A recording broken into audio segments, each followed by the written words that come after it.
Welcome to the Lift Heavy Run Long podcast. You can find us at www.liftheavyrunlong.com, on Twitter and Instagram at liftrunlong, or feel free to email me directly at wilson@liftheavyrunlong.com. My name is Wilson Horrell and my co-host is Vaughn Rawls. The LHRL podcast was started as an effort to build as large and strong of a community as possible in hopes of standing out at races, gyms, or any event where encouragement is helpful. The mission of LHRL is simply this: to inspire and be inspired. We hope that you will join us each week as we speak with some of the world's most interesting people who are living life as if time and money were not factors in the choices they make with how they choose to live. Enjoy the show. Find your bliss.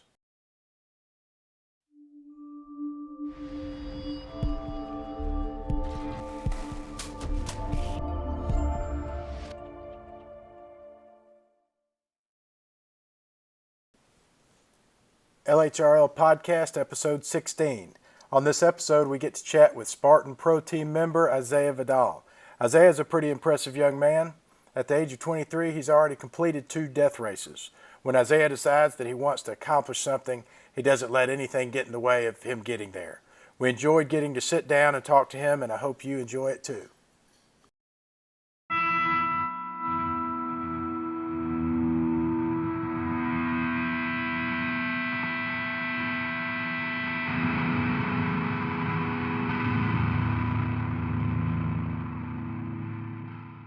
Can you see me?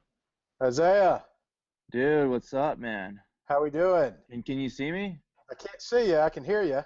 Oh, it's because the camera's turned off. Sorry, I'm laying down, so I can't even see.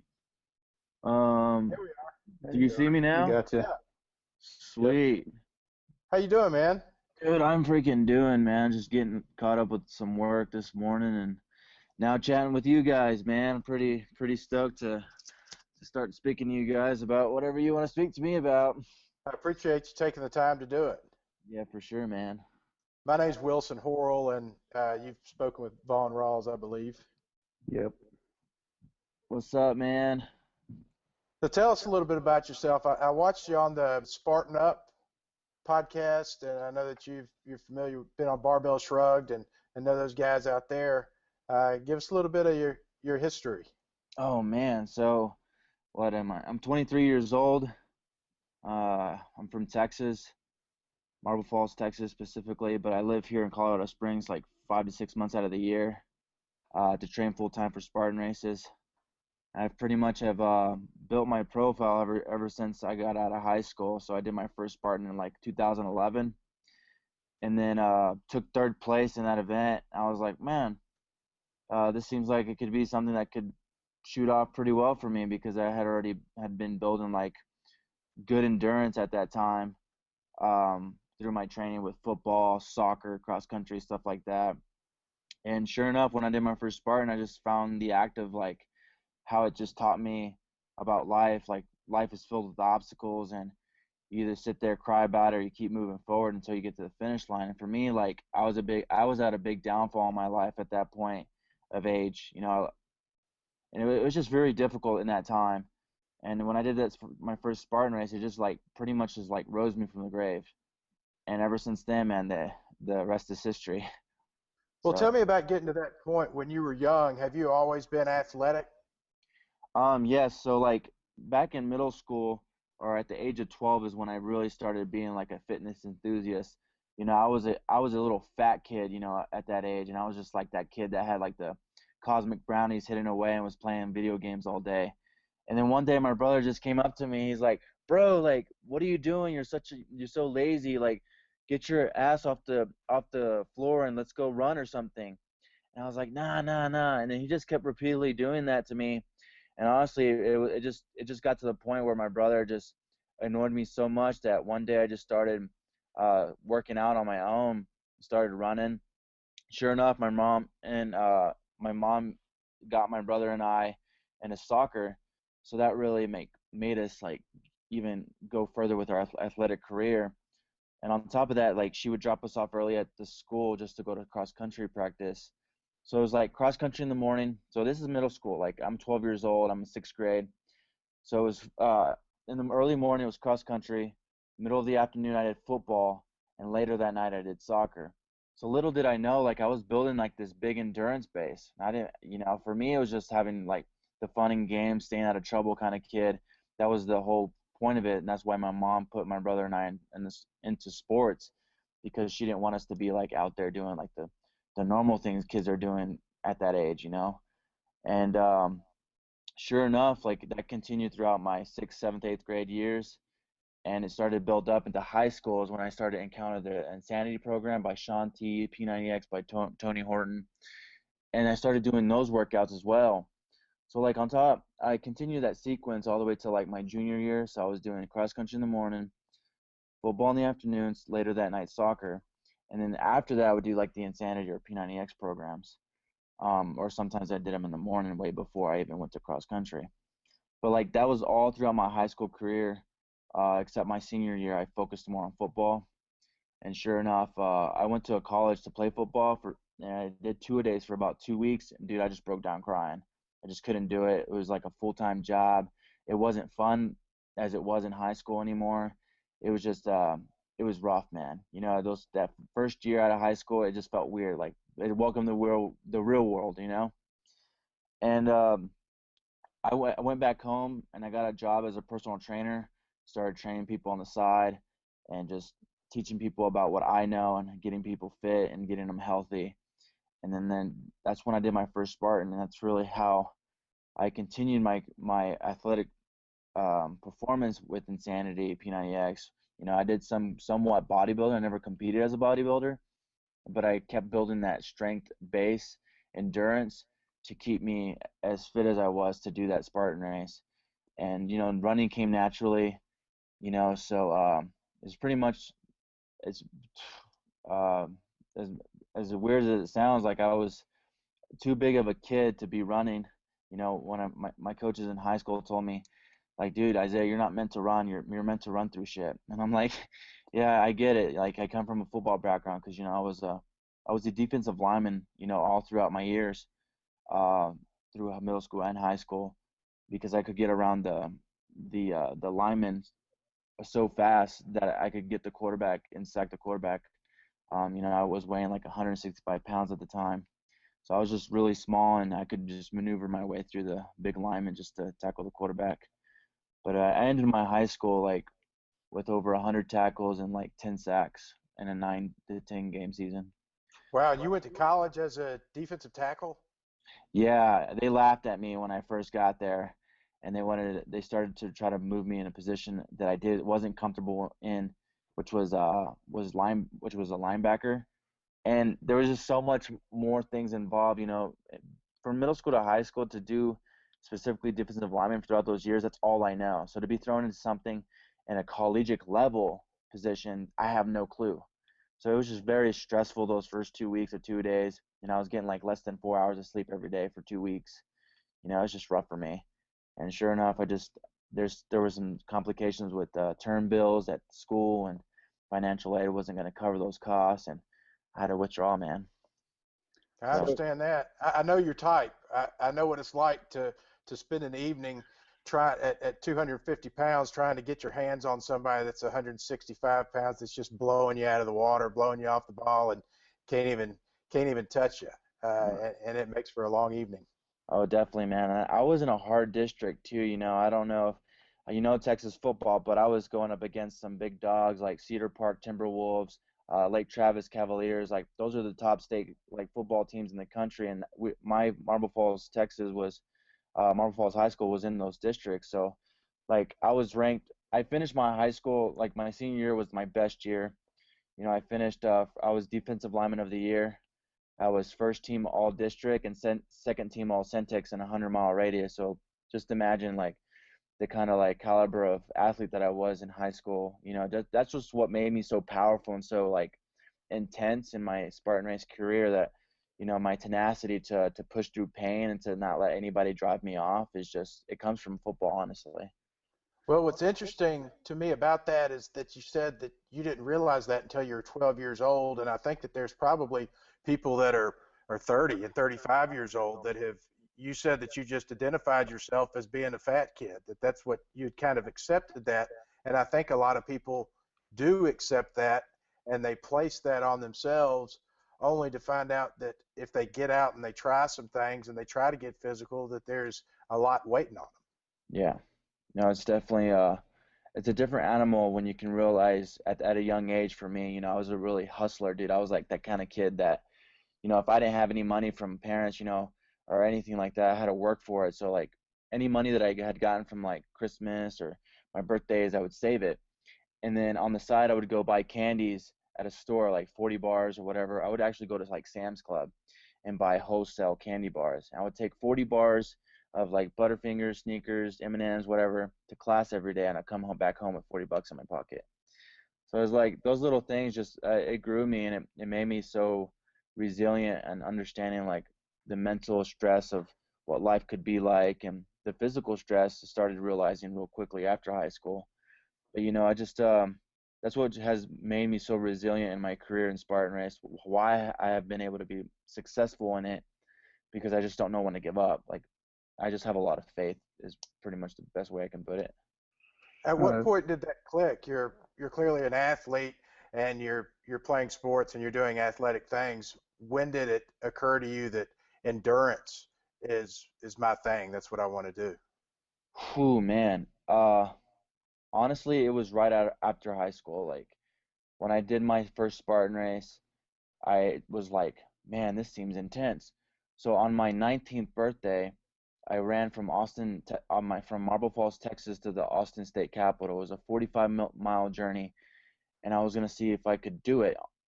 And sure enough, man, I freaking pulled through. It took me 14 hours, but the sense of getting it done was the accomplishment. And at that point, I told myself, man, like, what are you able to do, Isaiah? Like, if you can run 45 miles, what about 50, or what about 55, or what about 100? Like, and then so I started Were growing you a more. marathon runner leading up to this, or did you just say I'm hauling ass for 45 miles? I'm just gonna go. That's pretty much how it went. I was like, I'm gonna do something different than most. Now today, like people do crazy stuff on their birthdays, but for me, it was like at that time, we're talking about 5 years ago. I was like, this could be really something interesting. This could be a story that I can continue to build on and build a resume for myself. And that's what I started realizing, man. Like, I was like, I want to build a resume for myself. I want to build a career out of this, and I got to build it slow but surely and endure whatever comes in my way. So when I decided to do that, it was all the sense of just seeing what talent I had. What was my gift? And I was searching for that gift. Sure enough, man, I completed that challenge, and I was like, all right, what's the next thing? And then I started to see like Spartan Race had the Spartan Death Race. I was like, damn, like that could go up to like 2 to 3 days long, just enduring, just pain, agonizing pain for 24 to 48 hours. And sure enough, man, I went into 2012, and I went to go do the death race, and sure enough, bro, I freaking finished the damn thing, and I was like, all right, what's next? And I did World's Toughest Mudder in 2012, and then 2013 I did death race again, and it, I wanted to prove the second time.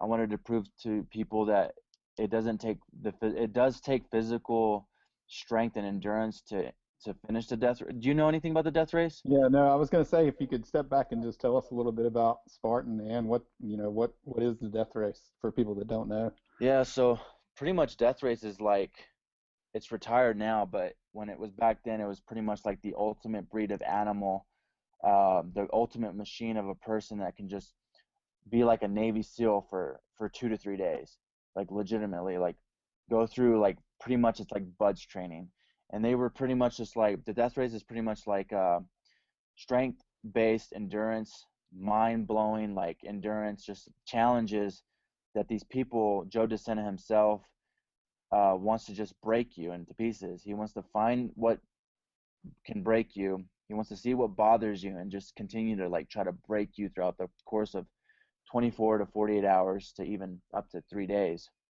So it was crazy because when I discovered the death race, I was like, man, dude, this is it was scary at the time for me. Like, dude, this is like going into the unknown, not knowing what I'm about to go through. But sure enough, man, they put us through like we had to carry like we were required to carry about 60 to 75 pounds on our back with all the equipment that we needed. Was like, it's just certain things that of equipment I can't, man, it's been a while since I remember what we had to carry, but for sure it was an axe.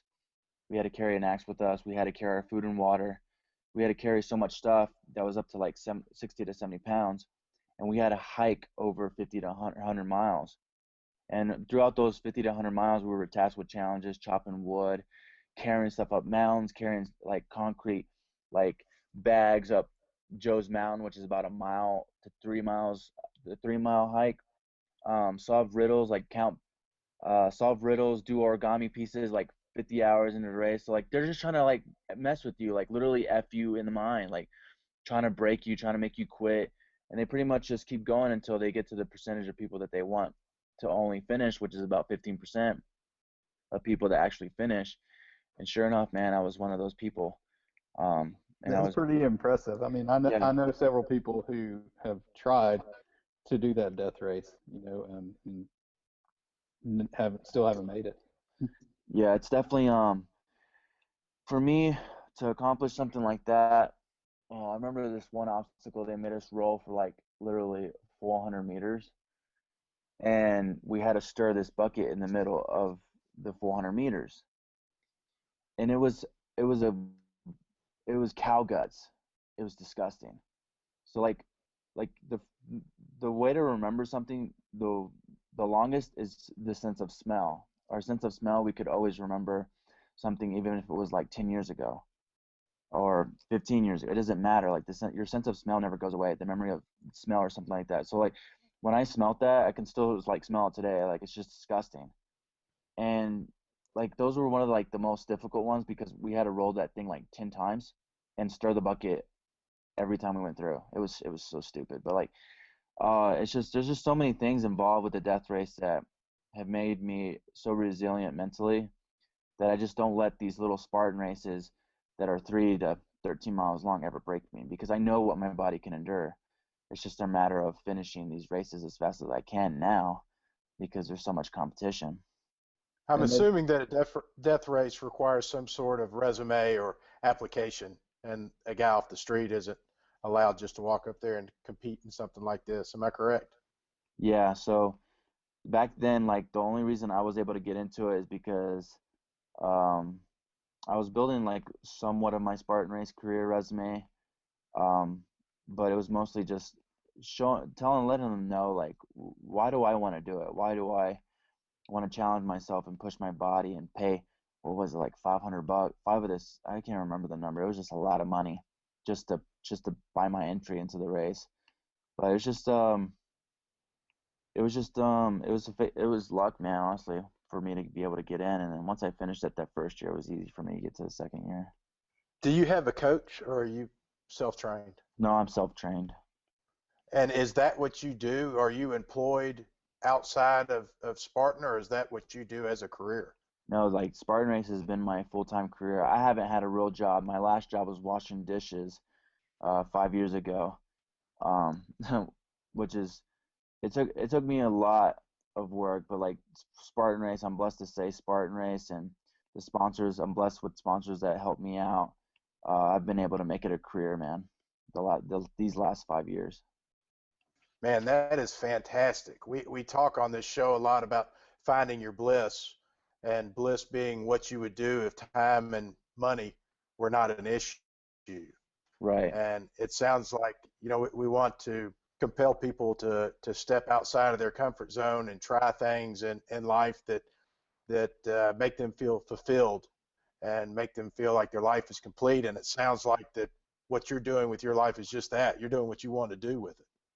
Yeah, I mean, I just needed to find what, truly like I'm a big faithful man, so at that time, my head was like, I need to build my resume. I need to build who I am. I need to build Isaiah. I need to build Isaiah Vidal. Like, I just started getting too caught up with myself. So it took me about 2 years to really realize the purpose of why I'm doing this and why I'm doing races. Why am I torturing my body? Why am I getting cut up? And it started to all hit me, and I started to realize it real quickly once I started doing it for 2 years. I was like, there's got to be a bigger purpose to this. So that's when I started like, really tapping into my faith and just not doing it for myself, but to glorify the Lord and the talent that He's been able to give me, and just show people out there that, this isn't me. Yes, I built this, but it's my path that I'm supposed to build. So that way I can inspire others to do the same thing or strive and show people like, dude, I come from an immigrant family, like, and I'm here in America striving for this thing that's called the American dream. They say the American dream is dead, but I'm going to prove the America that it's still alive. Like I'm living proof. Like I'm just striving to do what I was talented in, and I'm trying to show people, not specifically like that's my obligation, but like I'm doing it naturally just by the things that I'm doing, like these challenges or completing these races and placing in these races, and showing people like how this little short stocky little jock is able to run with these skinny endurance runners. Like how is that possible? Like literally, bro, like on paper I have no business to be with these guys, but there's something in me that drives me, and that's my faith, man. It really truly is my faith. So it took me a while to realize that though, that it was the faith in me, but normally that just came naturally. My father, a faithful man, my grandfather, a faithful man, and it was hard growing up. I got beat as a kid, but it made me stronger. It made me who I am today because I don't let anything get to me. I've been through a lot of stuff. So My next question, and I think you pretty much answered it, is what separates you, what allows you to keep going from an endurance standpoint beyond just your physical gifts? What is it that allows you to continue in that once you reach the pain cave and once you go into that dark hole, how is it that you can maintain that place? How can you stay there for that amount of time without pulling out when it would be so easy just to drop out of any race that's 1 hour, much less 20 and 30? um honestly, man, it's as simple as it sounds. It's just resilience, man. Like I told myself, like, why be the same as everybody else when they quit in a workout that's probably 5 minutes, or they stop in a workout that's 10 minutes, or stop in a race that's an hour, 2 hours? It doesn't matter. Like I know so what has allowed me to be that way is knowing, like, playing this psychological warfare in my mind, saying like, dude, you've done way worse than this. Like this doesn't compare to what you've already done. So I have like this continuous process in my head, and I just tell myself like, yo, do you like this? I always put this line in gazelle theory, and I'm sure people have heard of it. I say it multiple times, but dude, a gazelle doesn't just wake up and just like goes on his day, dude. That thing has to worry about lions chasing after its ass. So it gets up and starts running. So for me, it's like, when I'm in races or I'm out and waking up and throughout my day, I'm like, I got to get running today. Like I got to do something. Like I just got to keep going. So like I just never let anything really get to me, and it's just really, when it boils down to it, it's just resilience, man. It's a lot of resilience, and a lot of that accumulates from the death race, from the bike cross country trip from Austin to Killington, Vermont in 2013. Um, just stuff like that. It has allowed me to be resilient, and that's why I'm able to go out and do these races and not really let it falter me, or let it affect me. What does your day or your week look like as far as training goes? Obviously, they don't sell books online for how to make it through 40 hours of bullshit and barbed wire and be successful at it. How do you train yourself? What does your day or week look like? Man, honestly, it's more mental. It's a more mental game than anything. But it's just pretty much just being able to get up every morning and try to hit 4 to 6 workouts a day. Like literally, I'm making like 1/3 of my training protocol is CrossFit. I love CrossFit. Like I can't stop doing CrossFit.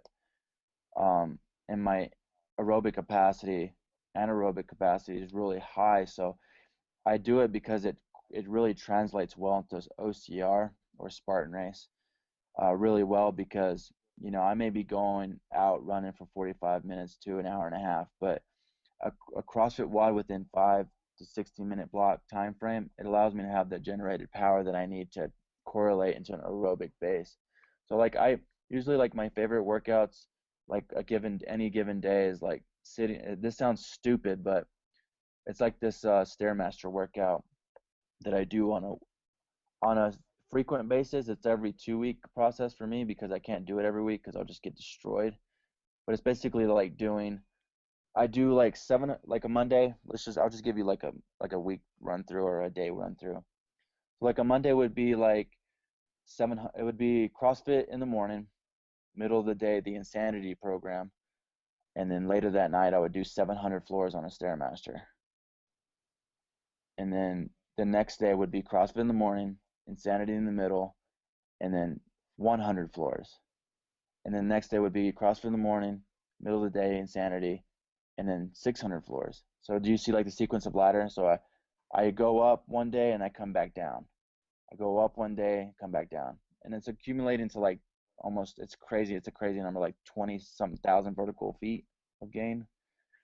So it's just, Wow. it's building that endurance. It literally, the simplest way, because people don't know what 700 floors look like, but that's pretty much sitting on the Stairmaster at 85 to 90 steps per minute for a continuous of 2 hours and 15 minutes. Yeah. And Sounds stupid. when you say you go to CrossFit in the morning, are you going to like a CrossFit class and just doing whatever their workout is, or do you Yeah. go into a gym and I constantly varied my training. Like they say, um, remedy or a regimen is death to training. Like once you start to get like in a regimen or some type of program where it's strictly the same thing week by week, it I don't believe your fitness will go up that way in my theory. Like I like to continuously change it up. Like I'm just giving you an example of what an every 2 week period looks like for me within a given week. But that's what's cool about CrossFit, man. That's why I love, constantly varying functional movements at high intensity, and because it translates to Spartan race so well and to obstacle course racing in general. When did you Um, discover CrossFit? Shoot, I discovered CrossFit back in 2000. I started doing CrossFit fully this past January, but I knew about CrossFit and I did CrossFit workouts every so often back in 2012. But like full board, like training with CrossFit, I started in January of this year. And what kind of mileage do you put in running Whew. each week? I've been dealing with a lot of injury issues lately. I haven't been able to race due to my injury, so I'm dealing with plantar fasciitis. But back last year I was putting about 70 to 80 miles a week, roughly. Um, and that's mainly just all mileage on trails or on the treadmill. It just depends on the kind of like given day or workout. Um, but Colorado Springs is famous for Pikes Peak, so I was doing the ascent every week leading up to World Championship last season. The Manitou Incline is really famous. I'm sure. Have you all heard about the Manitou Incline? I've heard of it, but I'm not familiar with any of the details of it. It's a 0.88 mile climb, 2,000 feet of vertical gain within less than a mile. Um, and it's basically averages about 45% grade. The highest grade being 66. and so Wow. you said you travel out there, so you split your time between there and Texas? So I live here 4 to 6 months out of the year to strictly just put my mindset here, focused on my training, focus on any other thing that I'm striving for or whatever I'm doing, but mainly it's training. And then I go back to Texas normally to do school.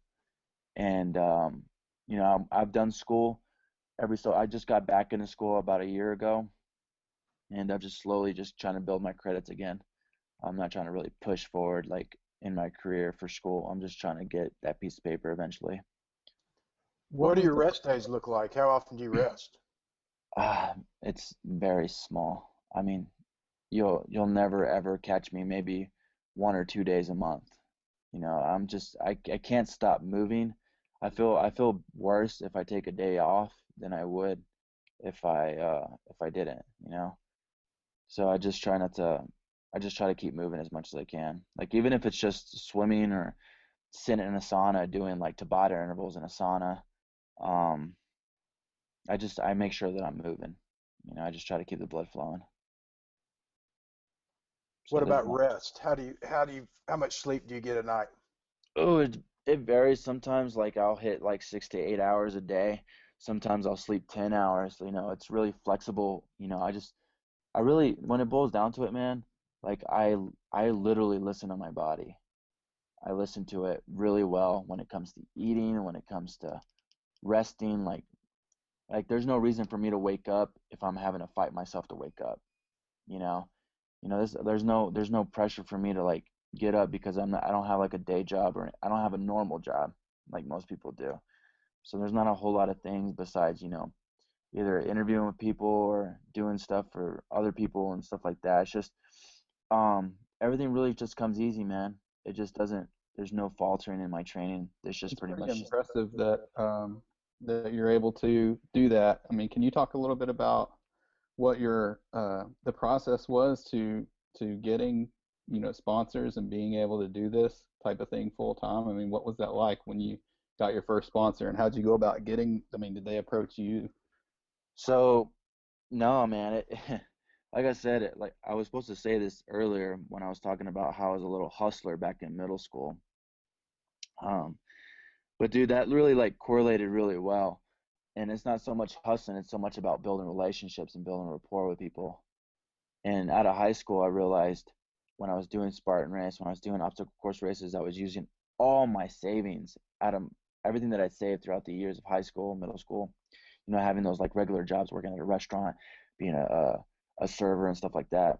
I was using all my savings to make these trips out to Spartan races and to OCR events, death race, etc. But eventually people were just like, Isaiah, do you get paid for this? I was like, nope, unless I win. They're like, damn, so you're wasting your time for nothing. You're beating your body up. You're getting cut up for no damn reason. I'm like, yep, that's pretty much what I'm doing. I'm doing what I love, and that's all I care about because it's my passion. It's my love, and I feel like this is what I'm supposed to be doing. So I just eventually got tired of it, man. I got tired of the naysayers. I said, screw this. I'm gonna prove all these people wrong, prove it to myself, you know, and see what can I make out of this? What can I get out of this? So sure enough, I just started giving people a reason. I told myself, build your resume first. I did for 2 years. I did death races. I did everything. I was placing in the top 5 at every event. I podium at some events, and I was just building my resume strictly for 2 years. And all throughout those 2 years, I was, like I said, I was hearing people tell me you're wasting your time, etc. And sure enough, man, once I built that resume, I started sending out my forum, started telling people my story, who I am, what I do, why you should support me, why you should support this young kid in a sport that's going to blow up soon. And sure enough, man, I was right. NBC started getting involved, NBC Sports. I was like, this is my chance. This is my selling point.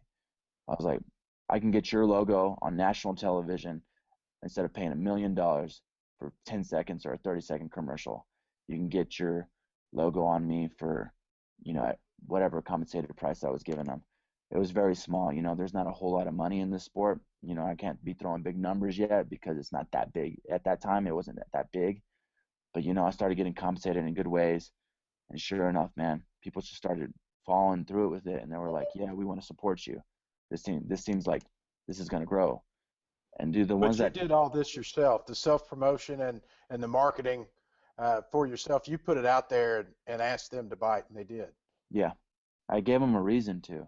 When a lot of people ask me, Isaiah, how do you do it? I was like, dude, you got to build your resume. You got to be a good person. If you're a good person, you build rapport with people and you build relationships. People are gonna like you. People are gonna want to be who they want to be, just like you. They want to see the kind of things that you do, and they want to follow the things that you do. And sure enough, man, I had so many sponsors. I looked like a dang NASCAR driver back in 2013, 2014, and it started to like take a toll on me, man, because there was a lot of obligations, a lot of things that the sponsors wanted.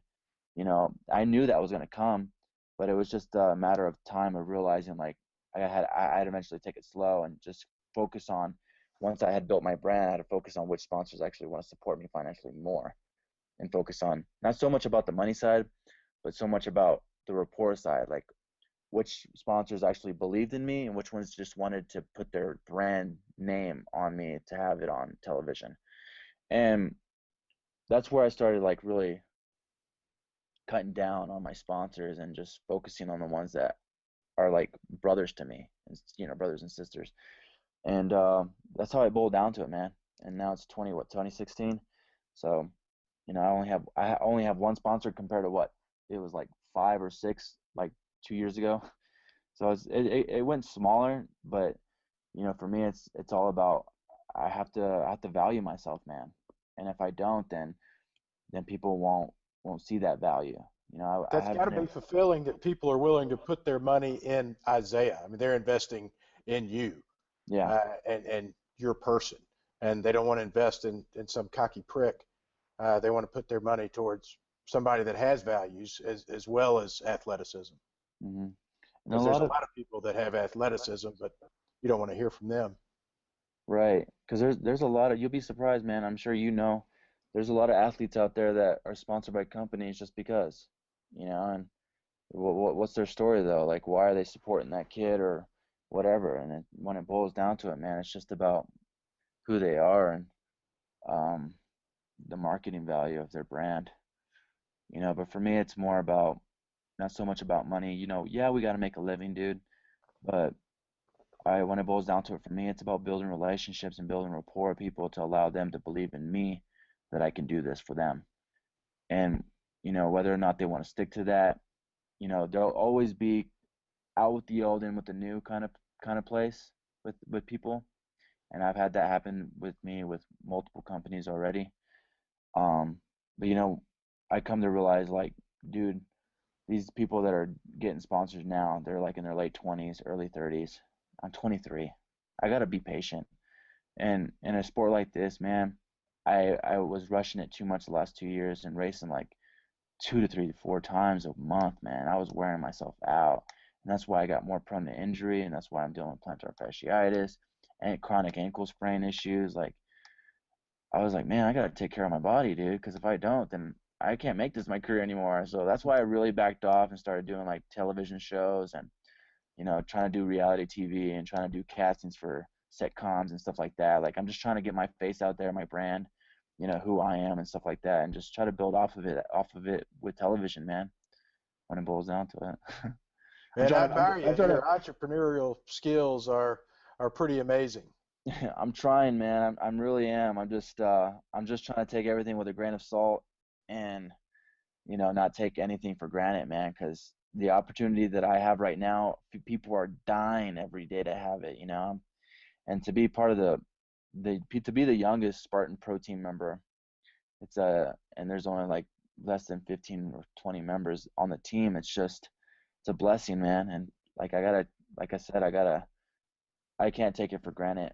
But with fighting with injuries, it kind of takes a toll on me too, mentally, because it's like, man, I want to perform, but no, it's like I have to take that step back on my own and say, like, dude, you gotta slow it down a little bit, you know?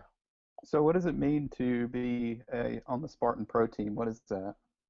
So Spartan Race back in 2014, they wanted to start building their brand through the athletes, and that's what they started doing. And they started getting athletes that are well known in the sport, have built their brand, have started building a profile for themselves to call themselves an elite Spartan racer. And they have either B, winning races, B, a great uh, icon, a great symbol to the community, and then obviously three, can they be long term? Can they continue this career for the next 3 to 5 years? And that's what Spartan started doing. They started finding athletes that portray this Spartan ethos. Basically the 10.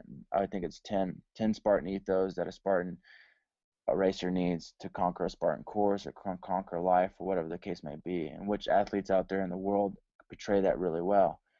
And so Spartan created Spartan Professional Team. And this is just a small group of people that portray the Spartan lifestyle, portray the Spartan ethos, and are able to represent the brand to an extent where the brand is well represented. So Spartan continued that process, and now uh, back in 2000, it'll be 2014 is when I received my first Spartan contract. But yeah, man, I didn't say this earlier, but the first 2 years I was doing this thing, like I said, I was building my resume, And then after I did that bike ride cross country trip, I was gonna quit Spartan Race. I was gonna quit the whole thing. And I don't know, something told me like continue it. 6 months later, dude, I got the Spartan contract that I was striving for ever since I started. And that alone proved to me, that alone proved everything. Like if you don't quit on your dreams, man, you'll get there eventually. Like it doesn't matter if it's 2 weeks, 1 year, 2 years. Dude, it took me 2.5 years to receive that. And yeah, that may not seem like a lot of time, but for me, being at a young age, I'm so eager to get involved with something and prove myself that I can do something. And with the naysayers on my back and people telling me like, you don't get paid for this, how do you do it? Like it was fuel for my fire. Do you And deal with a lot of haters? With any success comes haters, and I think that's a sign of success. Do you have to deal with a lot of people telling you? you know, I used to, but now I don't because people respect me. I at least I hope so. Like I don't give people a negative vibe of who I am and things that I've accomplished. Like, and that's the thing, man. Like I started getting too caught up with worrying about what other people thought about me and stuff like that. So I started backing off on really like caring about it because when it boils down to it, I'm the one that's wiping my butt, and as cliche as that sounds, it's just I just started ignoring it, man. I just started realizing I just need to do me. I need to build the talent that God's given me and represent him through the talent he's given me. And that's what I do now. I don't care about uh how I perform. There's nothing else I have to prove. I've already beaten the majority of all the best and the best in the world. Like people tell me all the time, like what are you trying to prove now? It's all I'm trying to prove now is to make sure that I don't look like an idiot when I'm out on a course or trying to like whatever dumb things that people do once they become like a little celebrity or whatever the case may be. But I'm just trying to enjoy it and trying to show people like, man, Spartan race really changed my life, and let it change yours. That's what the best way I can put it. And I'm just trying to represent the brand to its full extent and just trying to create a better human being out of myself and within the process become a great athlete. And shoot, man, like my goal, the ultimate goal in this on all this, man, is like I want to be an Olympian, man. Like, dude, I hope and I pray to God that I get that opportunity. Like Spartan Race is trying to make a real big push in the Olympics. They don't talk about it much because they don't want it to fail and um not let it succeed. But I truly believe, like, when I told myself like, dude, this is going to be on NBC. Spartan Race was eventually on NBC. Like, dude, you're going to eventually on the Spartan Pro Team, and eventually I was on the Spartan Pro Team. So now it's like, dude, you're eventually going to be an Olympian. Like, dude, like this could possibly be an Olympic sport. So it's like I just have a lot of faith that drives me and that has allowed me to really just think that way and just think positive, never really negative. So anybody that really comes into my life that's negative or tries to hate on me for the things I've done, like, what do they have to say? They're not the ones putting a roof over my head, feeding me and stuff like that. That's kind of like the mentality I've had. It's just a different animal. I'm with you. You had talked about the American dream being dead, and I don't think I think it's the same with any dream. They're all alive as long as you believe they're alive, and Hmm. things happen when you believe that they're going to happen. When you believe 100% with your head and your heart that things are going to work out a certain way, they tend to work out that way. Yeah, man, it's definitely if you want it bad enough, you'll get it. Like, dude, I have a dream like to become a professional CrossFitter. Like, there's just multiple areas that I see myself being very successful at, and CrossFit being one of them, Spartan Race being the one currently. But what's not to say that I could do both? It's just setting my focuses and making sure that I'm doing things for the right reason, not the wrong. I think that's where people fail the most is they start to build an ego for themselves instead of why they're doing it. Sometimes a lot of people out there, like I started to realize this, and the only reason I'm saying is because this is what I had asked myself. Like, why are you doing this? Like, why are you torturing your body? Why would you make this your hobby or even your job, and try to make something out of it? I just, when I asked myself why, I started building off of that. Started putting my blocks together and started building off of each one after the other. How much emphasis do you put on your nutrition? Obviously, you got to eat quite a bit if you're going to be doing 700 flights of stairs and 3 or 4 workouts a day. Do you have a specific protocol that you follow? I'll be honest with the both of you, like my nutrition sucks. Bad. Amen. It sucks. That's just straightforward. Like I'm not gonna sit here and try to explain to you a diet plan that I have. I have no strict diet plan. I got no strict training regimen. I mean, no strict eating regimen. Like I just eat when I need to eat. I eat when my body says, "Yo, like I'm hungry right now. Let's like put something in your body." But like when I talk to people and I tell them about my nutrition, the volume of training that I do, they're just like, "How do you do it?" Like that's just absurd. You're supposed to be intaking more carbs, more calories a day for the amount of endurance that you're doing, or the amount of intensity that you're doing. And I'm just like, I don't know, man. This is what I've always done. Like I used to go, all day without eating, and I would train 3 times a day. It's just stuff like that it's just crazy. It's like now it's when it boils down to it, I just listen to my body. And a lot of people just don't know how to do that. They believe that they're supposed to follow these diet plans, and trust me, that's the correct and the best way to do it to get the optimal performance out of your body based off science and research and everything that's out there. But for me, as a human being and as Isaiah, I just listen to Isaiah. I listen to Isaiah's body. I listen to what he wants in that given moment. Is he hungry? I just pretty much listen to my body when it boils down to it. I That's mean, tough to argue. With your level of success, it's tough to argue with you. I yeah. won't be the guy to do it, that's for sure. Hey, I know you've got a lot going on, and I appreciate you taking the time to be with us. I do want to ask you one more question, and then if Vaughn has any questions, I'll let him ask you. Um, what do you say to the guy that's on the couch and can't get off, that wants to change his life, get active, wants to do some things, but just can't quite bring himself to get out there and do it? What advice do you have for him? He needs to. My best advice is, you definitely need to change your lifestyle goals. It's not going to take somebody. I mean, honestly, it can take somebody to get the person off the couch. But ultimately, he's going to have to seek within himself to understand what he really wants, whether it be a healthier lifestyle or a shitty lifestyle. One thing about people is you can never really control anybody. No one can be controlled. It takes your soul, it takes your mind, it takes your body to get yourself moving. So like, the perfect example I give to people is like, it's like having a dog inside a house. You come back home from vacation, and what's the first thing you do? You take it outside and play fetch, or you take it outside to go run, or whatever the case may be. When you take that dog outside, what does it do? It starts jumping around, it starts going crazy, it starts having fun. That's what happens to the human mind, the human body when you do a Spartan race or any type of physical, whether it doesn't matter. It doesn't have to be Spartan race. It can be any type of physical challenge or CrossFit class, whatever. Like once you get going, you're gonna want more. Like you're just gonna be excited for it. Like what is this? Like well, I want more of this because, and then once you start doing that, you start building these blocks little by little. You don't know it. You start building an addiction, a gateway drug to fitness, to health, to a lifestyle change. And for the person out there on a couch, dude, like anything's possible. You just gotta want it, and you gotta know why you want it.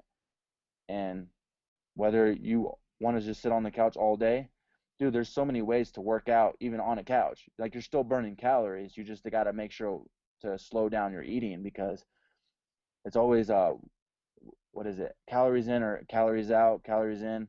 It's like you got to make sure that you have a balance to it. And if you don't, then you're just setting yourself for failure. I mean, What are you gonna do next? ooh, what's next? I'm trying to prepare my body for Asheville, North Carolina next weekend, which is an NBC race. And then there's Breckenridge, Colorado, NBC race, August 26th or 27th. So I plan to podium those races for sure. Um, and just, for me, like I said, I'm slowly making a transition to the CrossFit, um, because I'm able to, like I just have so many people tell me like you need to try it. you need to try it full time. And eventually, like, I'll just I wouldn't say put Spartan race on the side, but I'll continue to do Spartan. I just won't take the training as serious as I had been. Like, I'll start to bulk up a little bit more than usual, but I'll still keep my running endurance there. I'll still keep all the running legs on there, the climbing legs, everything with me. I don't think that'll ever go away. But yeah, man, I want to slowly make my transition into CrossFit for sure. But in the meantime, I'm still doing the NBC races for Spartan Race, and I'm continuing my OCR Spartan Race career. That sounds great. Is there anybody you want to plug before we let you go? Plug in, as in like as sponsors or website or point in your direction? Do you have a Twitter account, Instagram, yeah, anything? Anybody can follow me at Isaiah Vidal, Isaiah ISAIAH, V as in Victor, IDAL, hashtag Isaiah Vidal, hashtag Project Vidal. People can follow me on Instagram, simple, same thing, Isaiah Vidal. Definitely, I want to give a shout out to my sponsors, FitAid. They're a great they're a phenomenal company. I got to work with them at the CrossFit Games this past weekend, and it was just an awesome experience. And I'm blessed to have them on board with me and continue to have them on board. And I just got to network with a lot of people there. It was pretty awesome. But other than that, man, people can follow me on those channels. I mean, obviously NBC being involved, you'll see me on there and stuff like that. It's just a pretty easy way to find me. That's fantastic, man. Isaiah, you're a total stud. I appreciate you taking the time to be with us. It was a pleasure, Wilson. It was a pleasure. All right, we'll be in touch. For sure, brother. Take care. Thanks, guys. Man.